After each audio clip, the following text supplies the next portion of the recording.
நல்லா இன்னும் எப்படி இருக்குது, இன்னும் பயங்கரமான ஒரு இன்ட்ரெஸ்டிங்கான ஒரு காரியமாக என்ன செய்ய போகிறது இருக்க போகிறது.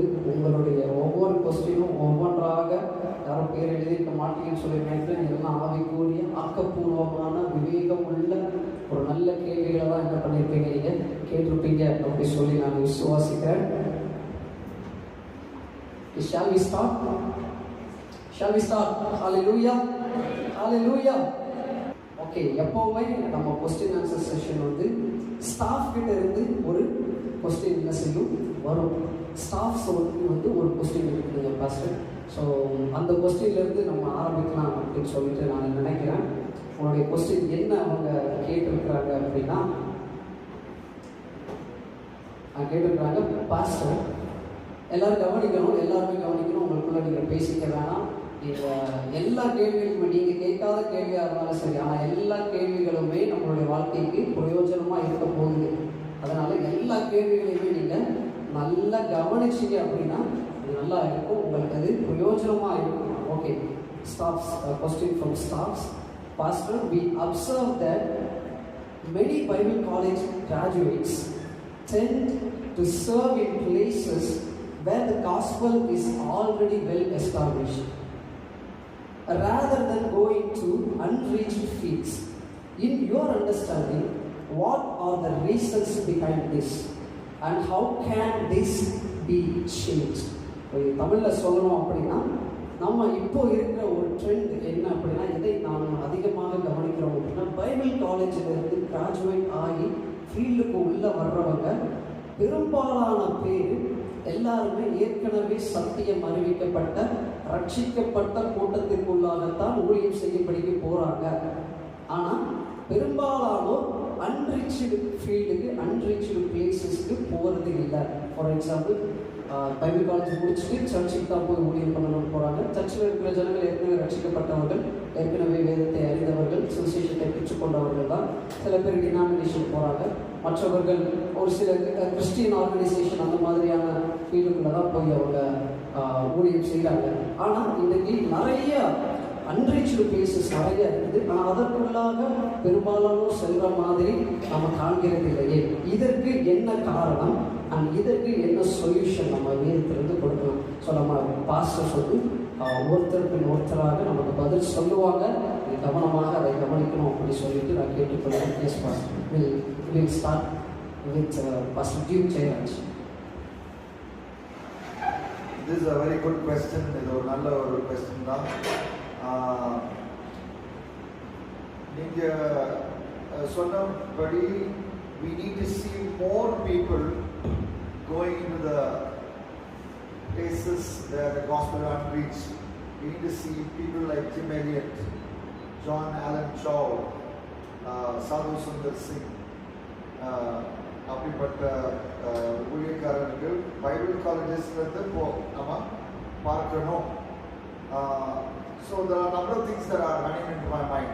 One, as a faculty member, நீங்கள் teach பண்ணும்போது you can sow into the students' hearts the many verses in the Bible, many passages in the Bible that talk about giving the gospel to the unreached. One passage definitely is Romans chapter 10, verses 14 onwards. How then will they call on him whom they have not believed, and how they will believe in him of whom they have never heard? And the phrase never heard நம்ம underline பண்ணிக்கலாம். Romans 10:14. And how are they to hear without someone preaching? And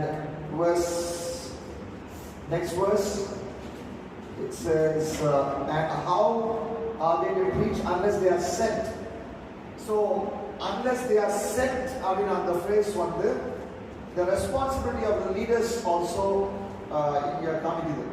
அனுப்பப்பட்டவர்கள், அதாவது Bible college வந்து நீங்கள் படிக்கிறீங்க, அப்புறம் உங்களுக்கு fees கட்டி உங்களை இங்கே படிக்கிறதுக்கு ஒரு தலைவர் அனுப்பியிருக்கிறாங்க அவங்க.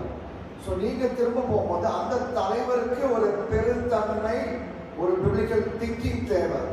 ஸோ அவங்க வந்து செல்ஃபிஷாக இந்த கிராஜுவேட் வந்து என்னுடைய சபைக்கு எனக்கு அசிஸ்டண்ட்டாக மட்டும் இருக்கணும் அப்படின்னு அப்படி யோசிக்காம, அந்த தலைவர்கள் வந்து இந்திய நாட்டிலே சவுத் ஏஷியாவில் எந்த இடத்துல தேவை அதிகமாக இருக்கிறது, குறிப்பாக நார்த் இந்தியன் பெல்ட் வந்து நார்த் இந்தியாஸ் ஹிந்தி பெல்ட் வந்து உலகத்திலே மிகவும் அதிகமாக ரீச் பண்ணாத இடம் என்று மெசியாலஜிஸ்ட் சொல்றாங்க. அந்த மாதிரி இடத்துக்கு ஒருவேளை நம்மள சபையுடைய சப்போர்ட் மூலமாக அனுப்பலாமா அப்படின்னு அவங்க யோசிக்கலாம்.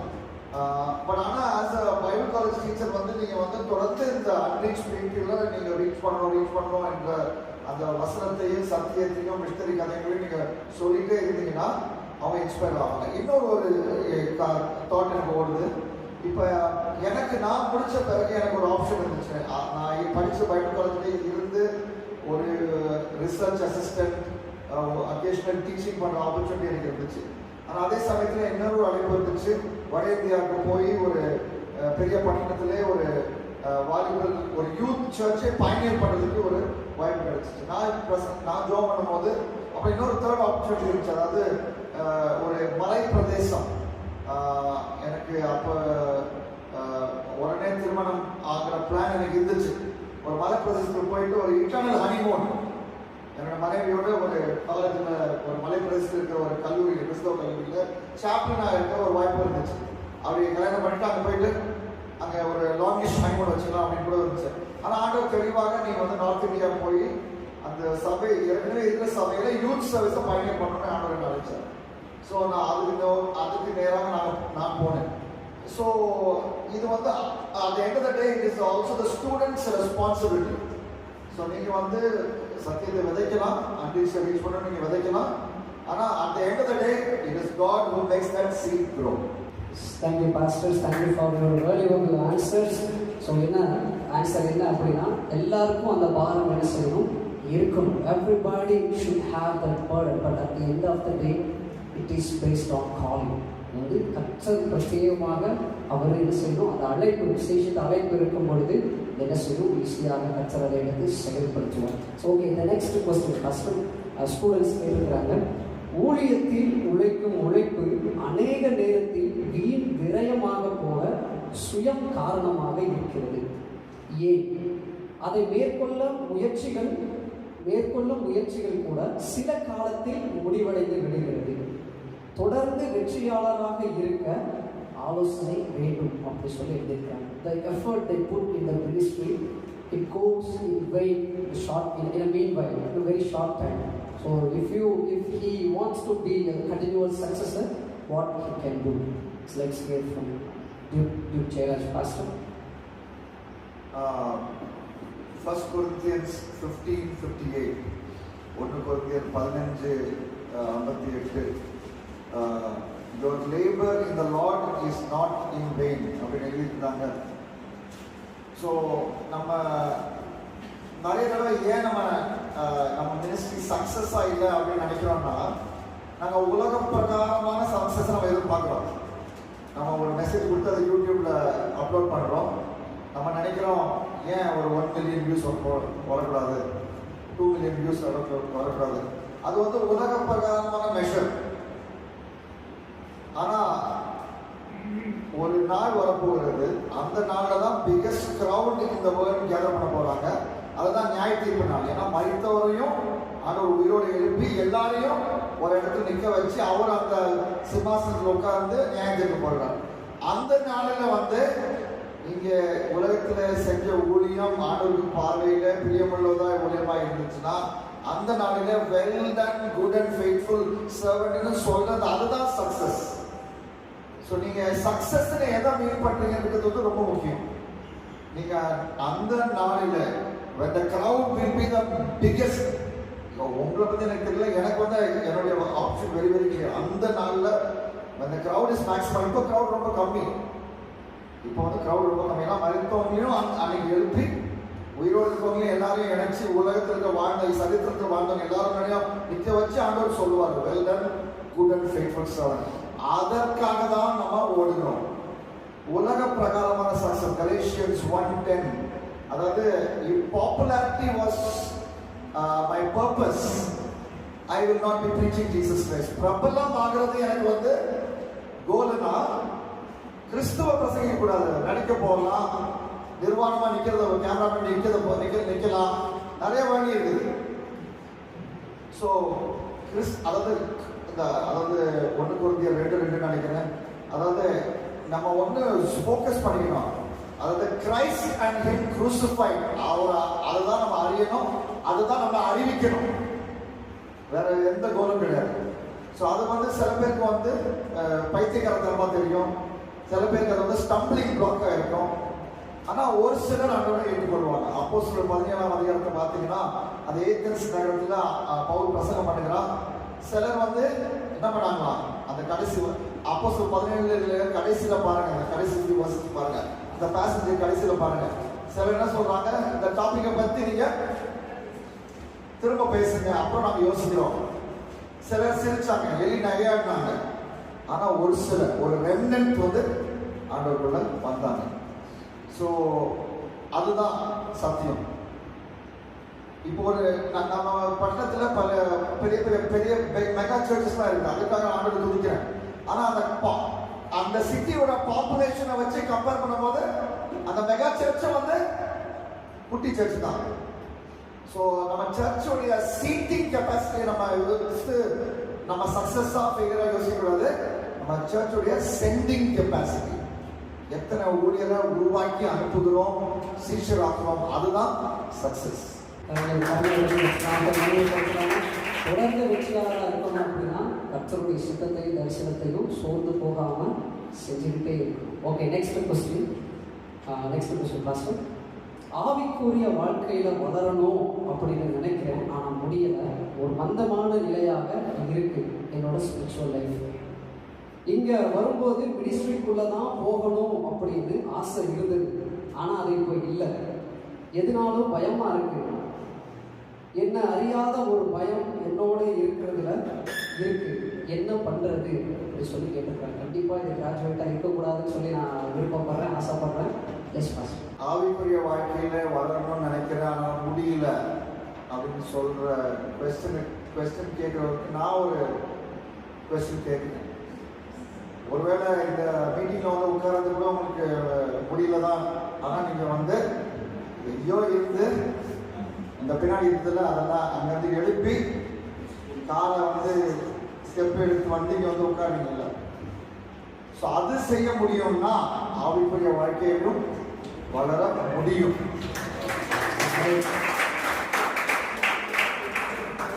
இப்ப கொஞ்சம் ஓப்பனா பேசுறேன், சில பேர் கோவம் அடையலாம். காலையில நம்பர் 2க்கு போக முடியல, போக முடியல, போறீங்க. அதாவது நம்ம நிறைய தடவை நம்ம வந்து ஏமாத்திக்கிறோம். என்னால முடியல, என்னால படிக்க முடியல, அசைன்மெண்ட் எழுத முடியல, இந்த பைபிள் காலேஜ் ரெக்குவயர்மெண்ட்ஸ்லாம் என்னால் பண்ண முடியல அப்படின்னு நம்மளை நாமே ஏமாத்திக்கிறோம். ஏன்னா ஆண்டவருக்கு நமக்கு கொடுத்த மிகப்பெரிய கிஃப்ட் வந்து ஃப்ரீ வில். அந்த ஃப்ரீ வில்ல வந்து நீயே வந்து ஆஃப்டர் வந்து ஆண்டவரே என்ற ஃப்ரீ வில்ல உங்களுக்கு தரேன்னா அந்த ஃப்ரீ வில்ல எடுத்துட்டு ஒன் டே தப்பு பண்ணுறது நீயே வச்சுக்கோ. உன் ஃப்ரீ வில் உனக்கு தான், அதை என்கிட்ட அர்ப்பணிக்காத. நான் உனக்கு கொடுத்த ஃப்ரீ வில்ல யூஸ் பண்ணி நான் சொல்ற காரியத்தை நீ வந்து ஃப்ரீ வில்ல வச்சு நீ கீழ்படி. ஸோ பைபிள் காலேஜில் வந்திருக்கிறியா, ஒழுங்கா அங்க செய்ய வேண்டிய காரியத்தை செய்ய. அங்க வந்து கேர்ள்ஸை சைட் அடிக்காம ஒழுங்கா படிச்சு ஒழுங்கா காலையில் எழுந்து ஜோம் பண்ணி பைபிள் காலேஜ் இருக்கும் போது அந்த பைபிள் காலேஜ் நோட்ஸை மட்டும் படிக்காம டைரக்ட் பைபிளை படிச்சு. ஸோ இதை வந்து you need to motivate yourself. அதாவது நீதிமொழிகள் ஒரு வசனம் இருக்கு, 6ஆம் அதிகாரம்னு நினைக்கிறேன். நீதிமொழிகள் 6ஆம் அதிகாரத்தில் நடுவில் வரும். அதாவது எறும்பு கிட்ட போய் நீ வந்து கத்துக்கணுமா, என்ன கத்துக்கணும்னா தலைவன் இல்லாத இருக்கும் போதோ என்ன பண்ணுமா, சம்மர்ல வந்து விண்டருக்கு வேண்டிய சாப்பாடை வந்து சேர்த்து வைக்குமா. அங்க வந்து அந்த எறும்புக்கு வந்து ஒரு அம்மா அப்பாவோ ஒரு பைபிள் காலேஜ் டீச்சரோ பிரின்சிபலோ வைஸ் பிரின்சிபலோ பிரசிடென்ட்டோ இல்ல, நீ படி படி படி நீ வந்து ஒப்புக்கொடு சொல்றதுக்கு ஆளே இல்லை. ஆனா கரெக்டா செய்யுது. ஸோ அந்த மோட்டிவேஷன் வந்து அந்த கிரீச்சர்ல இருந்து கிரைஸ்ட்ல இருந்து பைபிள் வசனத்துல இருந்து நிறைய மோட்டிவேஷன் ஏற்கனவே இருக்குது. ஆனா நீங்க அந்த கீழ்ப்படுதல தான் நீங்க வந்து பேக்ஸைடா இருக்கீங்க. அதனால இதோட பெரிய மோட்டிவேஷன் கிடையாது. ஏன்னா இதையே சொல்லி உங்க காலத்தை போக்கிட்டே இருந்தீங்கன்னா மத்திய 7ஆம் அதிகாரத்தில் சொல்றது போல ஒரு நாள் வந்து சொல்லுங்க, நான் லார்ட்னு நான் சொன்னேன் அப்படின்னு நீங்க இப்போ சொல்றீங்க. லார்ட்னு நீங்க நிறைய ஸ்பிரிச்சுவல் வேர்ட்ஸ் எல்லாம் யூஸ் பண்ணிட்டு அதனால் ஒரு நாள் நினைச்சீங்கன்னா டிபார்ட் ஃப்ரம் மீ அப்படின்னு சொல்லிடுவார். டிபார்ட் ஃப்ரம் மீ, நரகத்துக்கு போ அப்படின்னு சொல்லிடுவார். ஸோ அங்கே போயிட்டு நரகத்துக்கு போயிட்டு எனக்கு முடியலையே அப்படின்னு ஒன்று சொல்ல முடியும்னா, நரகத்தை விட்டு லூக்கா 16ஆம் அதிகாரத்தில் வாசிக்கும் போது அந்த நரகத்தை விட்டு ஹெவனுக்கு வரதுக்கு எஸ்கேப் ரூட்டு கிடையாது.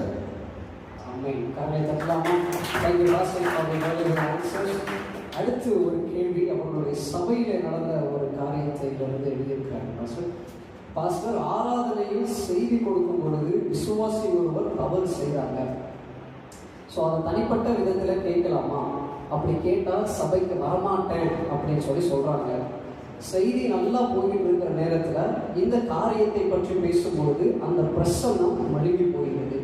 இதை குற்றப்படுத்தலை, ஆனால் இதற்கு தெளிவான விளக்கம் வேண்டும்.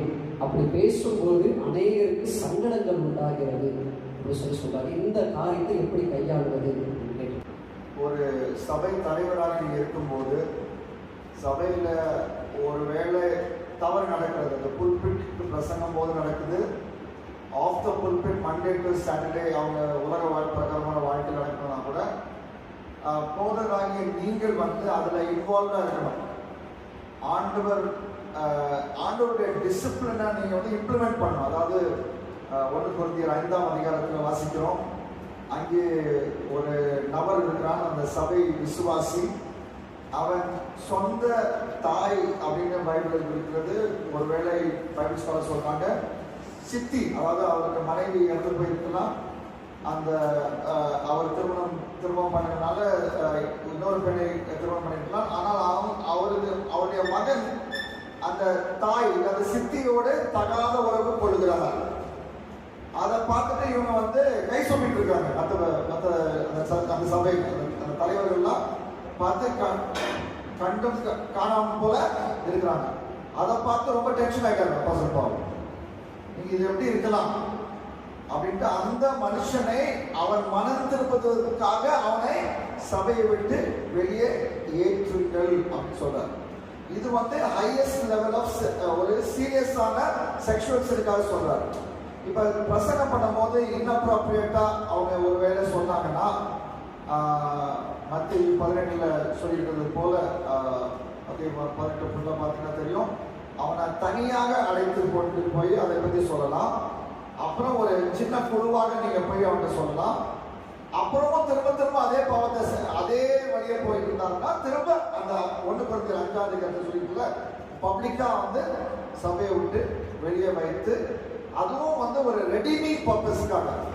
அவன் வெளியே போயிட்டான் நான் சந்தோஷமா இருப்பேன் அப்படின்னு இல்லை. அந்த டிசிப்ளினரி ஆக்ஷன், அதாவது நம்ம கிளாஸ்ல எல்கேஜி யூகேஜியில் நம்ம ப்ரூவ் பண்ணா டீச்சர் வந்து டேபிள் மேலே உட்கார நிற்க வைப்பாங்கல்ல, அவுட்ஸ்டாண்டிங் ஸ்டூடெண்ட்டாக வைக்கிறாங்க, வெளியே நின்று போய் நிற்கிறாங்க. எதுக்கு? நம்ம உருப்படாம போகணும் அப்படி, அதுக்காக இல்லை. அந்த சர்ச் டிசிப்ளின் எதுக்கு பண்றோம்னா அவன் மனம் திரும்பி அவன் ஆண்டவர் சமூகத்தில் வந்து அவன் செய்த தவறை செய்யாமல் இன்னும் ஆண்டவருடைய சீஷனாக, இன்னும் ஆண்டவருக்காக வல்லமையோட ஷைன் பண்றவனாக மாற வேண்டும் என்ற ஒரு குட் இன்டென்ஷனோட டிசிப்ளினை நம்ம பண்ணணும். I hope you got your answer. பதில் கிடைத்திருக்கும் அப்படி சொல்லி விசுவாசிக்கிறேன். Okay, so we'll move to next question. So the question is, God's desire is on true worship, not on big church building or small house church. Then why many pastors are on work on constructing mega churches? It is necessary in these last days of His second coming. So it's really God's vision to build mega churches in last days. அப்படி சொல்லி கேட்டுக்கிறாங்க. இந்த கடைசி காலங்களில் இயேசு கிறிஸ்துவினுடைய 2ஆம் வருகை நெருங்கி இருக்கிற இந்த காலங்களில் எதற்காக மெகா சர்ச்சஸ் அவங்க கட்டுறாங்க? தேவன் பிரியப்படுகிறது உண்மையான ஆராதனைகள் தான். ஸோ அதனால அது ஹவுஸ் சர்ச்சாக இருந்தாலும் சரி, மெகா சர்ச்சாக இருந்தாலும் சரி, இதுக்கு எல்லா ஆராதனையுமே கர்த்தர் பிரியப்படுவார்கள். இந்த கடைசி காலங்களில் மெகா சபைகள் கட்டுவது அவசியமா அப்படி சொல்லி கேட்குறேன். இப்போ இப்படிப்பட்ட கேள்வி கேட்கிறவர்களுக்கு என்ன சொல்லலாம்னா, இப்போ ஏன் நீங்கள் வந்து ஒரு குடிசையில் போல ஒருவேளை குடிசையில் இருக்கிறவங்க நான் வந்து கேவலமாக பேசலை, ஒரு எடுத்துக்காட்டு தான் சொல்லுவேன். ஏன் நீங்கள் போய் ஒரு குடிசையில் போய் நீங்கள் தங்கக்கூடாது? ஏன் கோயம்புத்தூரில் இருக்கணும்? நீங்கள் கோயம்புத்தூர்லேருந்து ஒரு இன்னொரு 100-200 கிலோமீட்டர் மரம் போனீங்கன்னா 100 ரூபாய்க்கு ரெண்டுக்கு நீங்கள் உங்களுக்கு ஒரு வீடுக்கு கிடைக்கும். ஆனால் ஒருவேளை நீங்கள் கோயம்புத்தூரில் ஒரு 2000 ரூபாய் 3000 ரூபாய் வீட்டில் நீங்கள் இருக்கிறீங்கன்னா அது எதுக்கு இருக்கிறீங்க? உங்கள் கன்வீனியன்ஸ்க்காக இருக்கிறீங்க. ஆண்டவர் சொன்னார்னு இருக்கிறீங்களா? இல்லவே இல்லை. இதெல்லாம் நம்ம டெய்லி கன்வீனியன்ஸுக்காக ஆண்டவர் நேரத்தில் நம்ம மணிக்கணக்காக 40 நாள் 50 நாள் 100 நாள்லாம் உபவாசத்துக்கு ஜெபம் பண்ண மாட்டோம். இப்போ எதுக்கு நீங்கள் செல்ஃபோன் யூஸ் பண்ணுறீங்க? ஆண்டவர் சொன்னாரா செல்ஃபோன் யூஸ் பண்ண சொல்லி? எந்த வசனம் சொல்லுது? கன்வீனியன்ஸ். ஸோ ஒரு மெகா சர்ச் பில்டிங் என்பது, நீங்கள் எந்த மெகா சர்ச் ஃபண்ட்ரைசர், நீங்கள் அவர் பிப்ளிக்கல் ஃபண்ட்ரைசராக இருந்தீங்கன்னா அவர் எப்பயுமே பில்டிங்கை ஃபோக்கஸ் பண்ண மாட்டார். அவர் ஃபோக்கஸ் பண்ணார்னா அவர் கார்னல் பாஸ்டர். அவர் வந்து அந்த பில்டிங் வந்து ஒரு வெஹிக்கிள், அது வந்து ஒரு ஒரு ஒரு வயசானவனுக்கு ஒரு ஊன்றுகோல் போல, ஒரு it is a means to achieving something. அவருடைய நோக்கம் சிறிய சபையோ மிடில் சபையோ மெகா சர்ச்சோ கோல் வந்து ஒன்று தான், ஆண்டவருடைய ராஜ்யத்தை கட்டணும். ஸோ அதுக்கு வந்து ஒரு வீட்டுடைய ஹால் பயன்படலாம், ஒரு இந்த மாதிரி ஒரு பில்டிங் ஒரு 200 பேர் உட்கார்ந்த மாதிரி ஒரு பில்டிங் பயன்படலாம். இல்லாட்டி 40,000 50,000 நீ யாரு கேட்கறதுக்கு? 1 கோடி கூட உட்காருவாங்க. உனக்கு ஏதாவது பிரச்சனையா? உனக்கு முடிஞ்சா காணிக்கை கூட, இல்லாட்டி ஆண்டவர் சித்தம்னா ஆண்டவர் காணிக்கை வர வைப்பாரு. அவர் ட்ரை பண்ணிட்டு அவங்க வந்து விரலுக்கு ஏற்ற வீக்கத்தை வச்சுப்பாங்க. இதெல்லாம் வந்து பெரிய பிரச்சனை, நம்ம மண்டியை உடைச்சக்கூடாது ஆண்டவருடைய. ஸோ ஆனால் நீங்கள் கேட்குற கேள்வியுடைய ஸ்பிரிட் புரிகிறது. புதிய பாட்டு நம்ம பார்க்கும்போது ஆண்டவர் வந்து இந்த ஸ்பிரிச்சுவல் ஆஸ்பெக்ட்ஸ் ஆஃப் த சர்ச்சை வந்து அதிகமாக ஸ்ட்ரெஸ் பண்ணுறாரு. ஸோ அப்படின்னா என்னன்னா, ஒருவேளை அது மெகா சர்ச்சாக இருக்கலாம், மிடில் சைஸ் சர்ச்சாக இருக்கலாம், ஸ்மால் சைஸ் சர்ச்சாக இருக்கலாம், அந்த சர்ச்சுடைய விசுவாசிகள் அவங்க தான் ரியல் பில்டிங். அவர்கள் ஸ்ட்ராங் டிசைபிள்ஸா மாறணும், அவர்கள் இயேசுவை போல மாறணும். அதற்கான இன்ஸ்ட்ருமெண்ட் தான் அந்த பில்டிங், ஸ்மால் பில்டிங்கோ பெரிய பில்டிங்கோ. ஓகே, ஸோ கேள்வி கேட்டவர்களுக்கு ஆன்சர் கிடைச்சிருக்கோம் அப்படின்னு சொல்லி நான் நினைக்கிறேன். Okay, we'll move to next question. If my spiritual father sent me to Bible college, but my call is different. அவர் என்ன சொல்றாருன்னா, அவருடைய ஆவிக்குரிய தகப்பன் அவர் வேதாள மக்களுக்கு அனுப்பியிருக்கிறாரு, ஆனால் அவருடைய அழைப்பு வேற ஒரு அழைப்பாக இருக்குதுன்னு சொல்றாரு. தென் நான் இப்போ என்ன பண்றது அப்படின்னு சொல்லி கேட்கிறேன். What shall I do ministry under my spiritual father or to do ministry which God told me? ஆவிக்குரிய தகப்பன் கீழே இருந்து அவர் என்னை அனுப்பினதுனால அவர் கீழே இருந்து ஊழியம் செய்யவா, இல்லை கர்த்தர் என்னை அழைத்த அழைப்பின் ஊழியத்தை செய்யவான்னு கேட்டிருக்கேன். ஸோ இந்த இஷ்யூ வந்து என்னுடைய லைஃப்பில் நான் ஃபேஸ் பண்ணியிருக்கிறேன். என்னுடைய தகப்பனாரும் ஊழியக்காரர் தான். அவர் வந்து ஒரு மிஷனரி ஸ்தாபனத்தின் தலைவருக்கு ரைட் ஹேண்ட் ஃபவுண்டிங் லீடர் இருந்தாலும், நான் என்னுடைய தகப்பனார் செய்த ஊழியத்தை ஒரு சில நாட்கள் செய்தேன். அதுக்கு பிறகு ஆண்டவர் என்னை எந்த ஊழியத்துக்காக அழைத்தாரோ நான் வந்து அந்த ஊழியத்துக்கு செய்ய நான் பிரிந்து சென்றேன். ஆனால் அந்த communication with your spiritual father or actual father வந்து ரொம்ப முக்கியம். அது வந்து ஒன்று சாமுவேல் 19ஆம் அதிகாரம் 4ஆம் வசனத்தில் நீங்கள் வாசித்தீங்கன்னா, யோனத்தான் தன்னுடைய தகப்பனாகிய சவுலுக்கு பேசுகிறான். அவன் சொல்றான் அங்க வந்து ப்ளீஸ், அதாவது new living translation வாசித்தீங்கன்னா, please father to not sin against David. அதாவது ஒருவேளை உங்க ஆவிக்குரிய தகப்பனார் வந்து உங்களை வந்து ஆண்டவருடைய அழைப்பை பார்க்காமல் அவருடைய சுயநலத்துக்காக உங்களை பயன்படுத்துகிறார் என்று ஃபீல் பண்ணாலும், அவர்களை வந்து நீங்க அவர்கள் மேல் கோபப்படாமல் அவர்கள் பக்கத்தில் உட்கார்ந்து அன்போடு அவர்களுக்கு அந்த காரியத்தை எடுத்து சொல்ல வேண்டும். ஸோ ப்ளீஸ் அந்த கண்ணியமா பேசணும், அன்பா பேசணும். ஸோ ஆண்டவர் ஏற்ற வேலையில அவர்களை புரிய வைப்பார். உங்களுக்கு இன்னொரு ஒரு ஸ்ட்ராங் கவுன்சில் இல்லைன்னா, அந்த 1 பேர்கள் இருக்குன்னு நினைக்கிறேன், அந்த அவர்களே உங்களுக்கு அந்த ஊழியத்திற்கு அனுப்பும்படி அவங்களுக்கு கீழே நீங்க சப்மிட் பண்ணி இருங்க. ஸோ நானும் இப்போ வந்து நிறைய புல்பிரிட்ஸ் ஆண்டவர் எனக்கு ஓப்பன் பண்ணியிருக்கிறார், ப்ரீச் பண்ணுறேன், ஃப்ளைட் டிக்கெட் அனுப்புகிறாங்க, ஃப்ளைட்டில் ஏறி வந்து ப்ரீச் பண்ணுறேன். ஆனால் இது வந்து என்னுடைய ஆரம்பம் இது கிடையாது. என்னுடைய ஊழிய தலைவருடைய மெசேஜை கேட்டுட்டு அந்த மெசேஜை கேட்டு நான் அதை டைப் பண்ணியிருக்கேன். டைப் பண்ணி அதை அவருக்கு அனுப்புவேன்.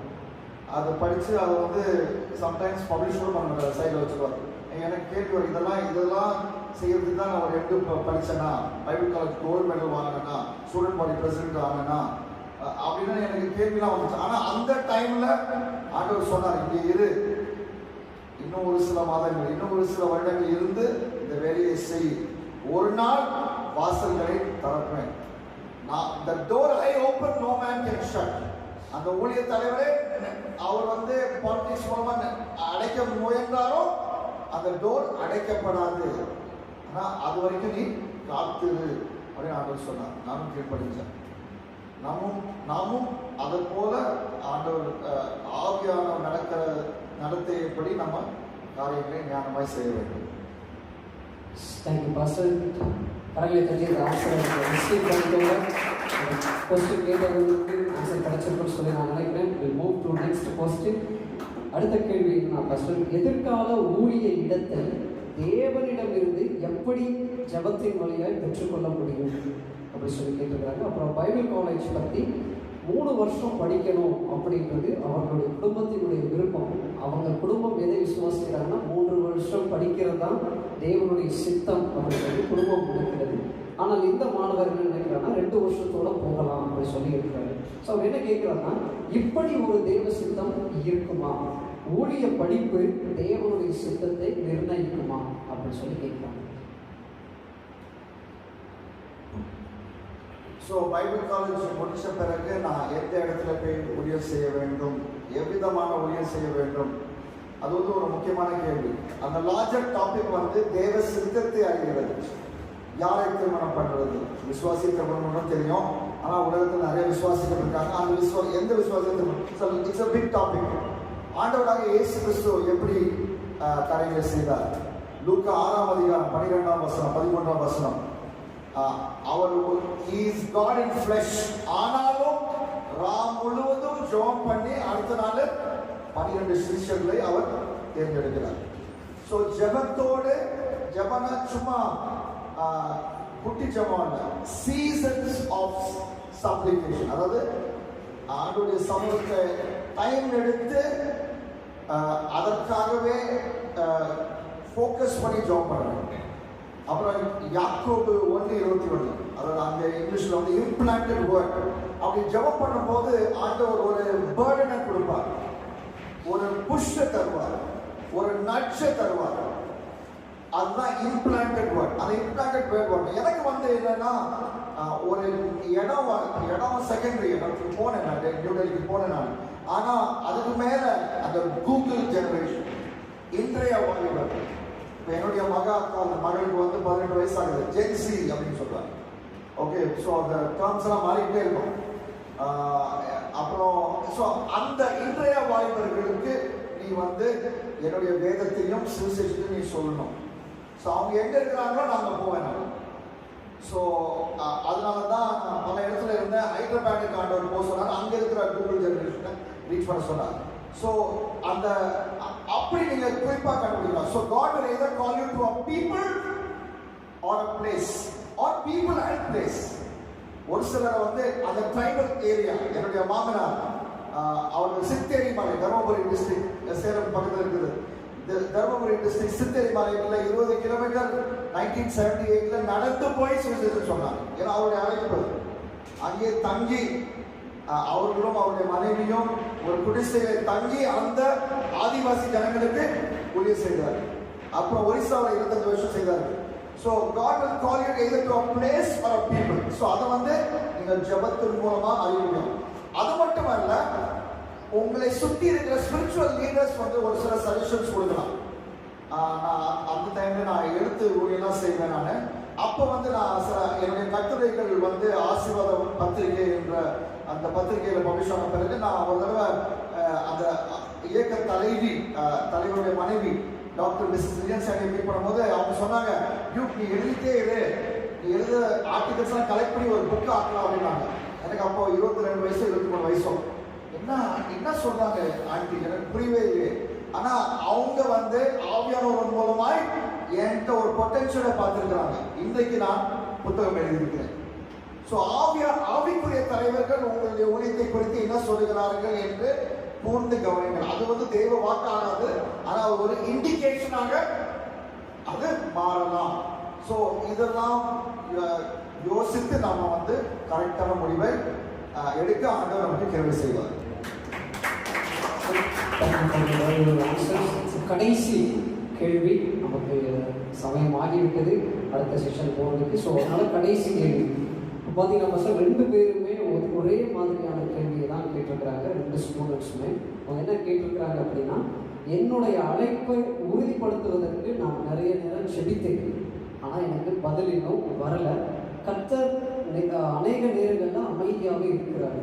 ஸோ இப்போ நான் வெளியே போயிட்டு என்ன பண்ணுறது அப்படின்னு சொல்லி கேட்குறாங்க. வெளியே போயிட்டு ஏதாவது ஒரு ஊழியத்தை செய்யவா, இல்லை நான் காத்துக்கிட்டு இருக்கவா அப்படின்னு சொல்லி அவங்க கேட்குறாங்க. பிரசங்கியில ஒரு வசனம் இருக்கிறது, whatever your hand finds to do it with all your strength அப்படின்னு. அதாவது ஆண்டவர் எந்த வாய்ப்பை உங்கள் முன்னாலே கொண்டு வருகிறாரோ அந்த வாய்ப்பை அது as long as it is not murder, rape, child molestation அப்படிப்பட்ட வேலையில் தேவனுடைய ஊழியம் அப்படின்னா தைரியமா செய்யலாம். ஏன்னா ஆண்டவராக இயேசு கிறிஸ்து மத்தேயு 28 கடைசியில் என்ன சொல்றாரு, go and preach the good news to all creatures. So உங்களுக்கு கிளாரிட்டி இல்லை, என்ன எக்ஸாக்டா கிளாரிட்டி இல்லை. ஸோ நீங்க செஞ்சு கொண்டே வாங்க, இருக்கிற ஆப்பர்ச்சுனிட்டியில செஞ்சு கொண்டே வாங்க. அந்த அனுபவம் மூலமும் ஆண்டவர் உங்களோட பேசுவார். ஒருவேளை நீங்க யூத் ஸ்பெஷலிஸ்ட் ஆகணுமா, சில்ட்ரன் மெடிசின் ஸ்பெஷலிஸ்ட் ஆகணுமா, சர்ச் மேட்டர் ஆகணுமா, இல்லாட்டி கம்பேஷன் மினிஸ்ட்ரி செய்கிறவங்க ஆகணுமா, அதாவது மும்பை போன்ற பட்டணங்களிலே கமர்ஷியல் செக்ஸ் ஒர்க்கர்ஸ் இருக்கிற அந்த மாதிரி நபர்களுக்கு சுவிசேஷம் சொல்கிற ஊழியத்தில் நீங்கள் இன்வால்வ் ஆகணுமா. என்னுடைய மனைவிக்கு அப்படிப்பட்ட கால். ஆனால் முதல்ல எனக்கு தெரியும், நாங்கள் திருமணம் ஆகும்போது அவங்க இந்த காலத்தில் எனக்கு சொல்லலை. ஆனால் நாங்கள் சிட்டியில் நாங்கள் அந்த ரோட்டோரமாக இருந்து கமர்ஷியல் செக்ஸ் ஒர்க்கர்ஸ்லாம் பார்க்கும்போது அவங்க சொன்னாங்கன்னா, அவங்களோட சுவிசேஷம் அந்த இடத்துல இருக்கிற நின்று நான் சொல்ல போகிறேன் அப்படின்னு சொன்னாங்க. நான் சொன்னேன், சரி உன்னை தனியாக அனுப்ப முடியாது, நானும் கூட நினைக்கிறேன் அப்படின்ட்டு இப்போ 60-65 பேருக்கு அப்படி சுவிசேஷம் சொல்லியிருக்கிறாங்க. பெரிய கனி ஒன்றும் கிடையாது, ஆனால் அவர்களுக்கு சுவிசேஷம் சொன்னோம், அவர்கள் பிரச்சனையை கேட்டோம் என்ற அந்த அழைப்பு எனக்கு இருக்கிறது என்று இப்போதான் புரிகிறது அப்படின்னு சொன்னாங்க. நான் ஒன்று கேட்டேன், நான் திருமணம் ஆகும் போது உங்களுக்கு அழைப்பு என்னன்னு கேட்டேன். அவங்க ஆன்சர் பற்றி எனக்கு தெரிஞ்சுன்னா, உனக்கு என்ன அழைப்பு இருக்குதோ அதுக்கு நான் கூட வர்றதுக்கு எனக்கு அழைப்பு இருக்குது அப்படின்னு தான் நான் புரிஞ்சுக்கிட்டேன். ஆனால் என்னோட பயணிக்க அவங்களுக்கு ஸ்பெசிபிக் அழைப்பை, இந்த மாதிரி கமர்ஷியல் செக்ஸ் ஒர்க்கர்ஸ்க்கு காஸ்பல் சொல்கிற அழைப்பை அவர்கள் ரியலைஸ் பண்ணுறதை நான் உணர்கிறேன். ஸோ நீங்கள் ஆனால் அதே ஸ்டாக்னண்ட்டாக இருக்கக்கூடாது. ஸ்டாக்னண்ட்டாக இருந்தால் நீங்கள் அட்லீஸ்ட் ஒரு முட்டையாவது கீழே வச்சுருவாங்க, கோழியாவது இப்போ அந்த குஞ்சாவது பொறிக்கும், இல்லாட்டி வேஸ்ட் எழுந்து நின்று சான்ஸ் கிடைக்கிற ஊழியத்தை செய்யணும். ஏன்னா யாரெல்லாம் இயேசு அழைத்தாரோ ஒருத்தனும் வீட்டில் உட்காந்து முட்டை போட்டார், எல்லாரும் வேலை செஞ்சுட்டு இருந்தான், மீன் பிடிச்சிட்டு இருந்தான், வலையை ரிப்பேர் பண்ணிட்டு இருந்தான். ஸோ ஈவன் உலக பிரகாரமான வேலை இருந்தாலும் பரவாயில்ல, பாவம் கிடையாது. ஓகே, அது பாவம் இல்லைன்னா அதையும் அந்த வேலை செஞ்சுக்கிட்டே சுவிசேஷம் சொல்லலாம். டென்ட் மேக்கர் பவுல் ஒரு சில இடத்துல டென்ட் மேக்கராக இருந்தார். ஸோ உலக பிரகாரம் வேலை செஞ்சுட்டே ஊழியம் செய்யலாம், அதுக்கப்புறம் அதை ரிசைன் பண்ணலாம், இல்லாட்டி அந்த வேலையிலே நிலைச்சிருந்து தொடர்ந்து அப்படியே செய்யலாம். ஸோ நிறைய ஆப்ஷன்ஸ் பைபிள் இருக்குது. ஆனால் ஒன்றை மட்டும் செய்யக்கூடாது, நான் ஜோ பண்ணிகிட்டே இருக்கிறேன், இன்னும் எதுவுமே வெளிப்பாடு வரலன்னு நீங்கள் சொல்லக்கூடாது. இருக்கிற ஆப்பர்ச்சுனிட்டியை நீங்கள் பயன்படுத்தணும். ஆமாம், நமக்கு நல்ல ஒரு பதில்களை சொன்ன பாஸ்டர்களுக்கு நன்றிகளை தெரிவித்துக் தேங்க்யூ ஸோ மச் பாஸ்டர். உங்களுடைய பதில்கள் உண்மையிலே எங்களுடைய ஸ்டூடெண்ட்ஸுக்கு ஒரு நல்ல ஒரு ஆவிக்குரிய விளக்கத்தையும் ஆவிக்குரிய தெளிவையும் கொடுத்திருக்கும். அவர்களுடைய கேள்விக்கான நல்ல தெளிவான பதிலை அவர்களுக்காக கொடுத்து உதவி இருக்கும் அப்படின்னு சொல்லி நாங்கள் விசுவாசிக்கிறோம். Thank you so much for your time. Once again put your hands together for pastor